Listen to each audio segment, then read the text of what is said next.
सुनिए, अगर आप अखबार पढ़कर फ्री हो गए हैं तो थोड़ा घर की साफ सफाई में मदद कर दीजिए।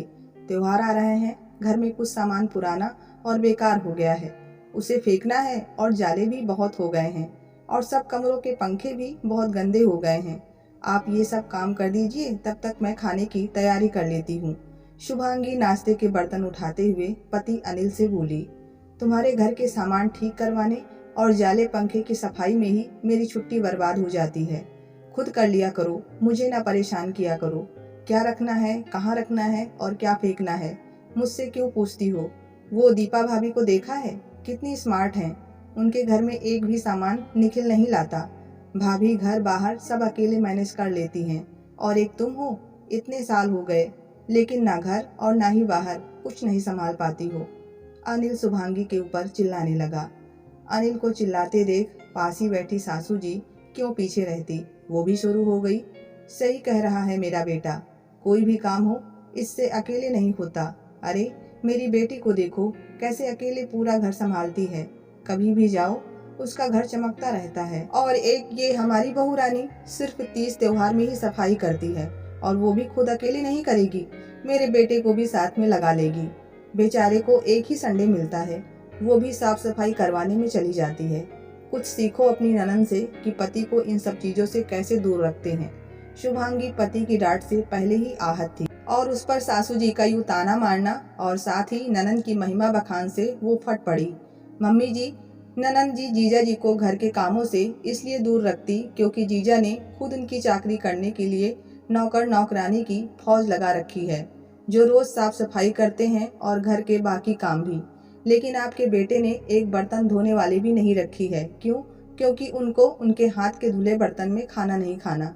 घर का सारा काम अकेले सुबह से मैं ही करती हूँ। आप भी जानती हैं और आपका बेटा भी कि मुझे धूल मिट्टी से एलर्जी है। कितना भी मुंह पर कपड़ा बांध कर सफाई करूँ, मुझे छींक आने लगती है और फिर उसके बाद सांस लेने में भी दिक्कत होने लगती है। आप तो कुछ करेंगी नहीं, इसलिए आपके बेटे से मदद लेती हूँ, लेकिन आपको वो भी बर्दाश्त नहीं। बहू तकलीफ में हो तो आपको मजा आता है और बेटा जरा सा काम कर दे तो आपको सजा लगने लगता है।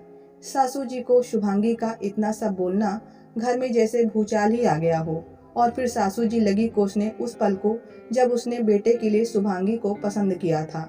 हाय हाय, यही तो गलती हो गई। मुझे क्या पता था कि मैं बीमार बहू ला रही हूँ, जो बाहर से देखने में हष्ट पुष्ट और अंदर से खोखली है। सुबह सुबह घर में इतनी गहमा गहमी देखकर शुभांगी की बेटी वर्तिका, जो 12वीं क्लास में पढ़ती है, कमरे से बाहर आई। क्या हुआ मम्मा? और कौन इतनी सुबह लड़ रहा है? अपनी मम्मा से क्या पूछ रही हो? इस घर में एक वही है जिसकी आवाज बहुत तेज है, वही लड़ रही है सुबह सुबह तेरे पापा से और मुझसे। आजा, अब तेरी बारी है। देर से उठी हो, अभी लेक्चर सुनने को मिलेगा। सासू जी ने और जले पर नमक छिड़क दिया। वर्तिका शुभांगी को खोजती हुई किचन में गई। मम्मा, कहाँ हो आप? मुझे भूख लगी है, कुछ दे दो। शुभांगी ने धीरे से कहा। हाँ तुम जाओ, मैं अभी नाश्ता लाती हूँ। शुभांगी की आवाज़ रुंधी हुई थी और आंखें भी नम थी। वर्तिका ने देखा और सब समझ गई। उसने शुभांगी से कहा, मम्मा आप मेरे कमरे में चलो, कुछ बताना है। नाश्ता मैं लेकर आती हूँ। वर्तिका ने 2 कप कॉफ़ी बनाया और ब्रेड में बटर लगाकर अपने कमरे में गई। शुभांगी वर्तिका का बेड ठीक कर रही थी। मम्मा आप ये सब छोड़ो और मेरे पास बैठो, आपको कुछ बताना है। कॉफ़ी और ब्रेड बटर शुभांगी की तरफ बढ़ाकर बोली। कॉफ़ी और ब्रेड बटर देखकर शुभांगी मुस्कुरा दी। तुझे कैसे पता कि मैंने अभी नाश्ता नहीं किया है? आपकी बेटी हूँ, सब जानती हूँ और आपकी परेशानी का हल भी जानती हूँ। वर्तिका ने यूशी के बारे में शुभांगी को बताया। मम्मा ये एक प्रोफेशनल कंपनी है और बहुत ही अच्छी सर्विस देती है। आप किसी भी काम के लिए इन्हें बुला सकती हैं। फुल होम क्लीनिंग, बाथरूम और किचन क्लीनिंग और साथ ही सैलून, स्पा और घर की छोटी मोटी मरम्मत के लिए भी आप इन्हें बुला सकती हैं। सबसे अच्छी बात यह है कि इनकी सर्विस 2-3 महीने की गारंटी भी देती है। आप आराम से बैठिए और ये पूरा घर चकाचक कर देंगे। अब आप भी स्मार्ट मम्मी बनिए और पापा दादी को दिखा दीजिए कि जिस घर की सफाई वो आपसे मुफ्त में करवाते हैं, उन्हें कितना महंगा पड़ने वाला है। वर्तिका ने शुभांगी के मोबाइल में प्ले स्टोर से यूसी कंपनी का ऐप डाउनलोड किया और full home cleaning service book कर दिया। 2 दिन बाद का अपॉइंटमेंट ले लिया और फिर शुभांगी ने चैन की सांस ली और वर्तिका को जोर से झप्पी देने लगी। अब मैं भी शान से कहूँगी कि मैं स्मार्ट बेटी की स्मार्ट मम्मा हूँ।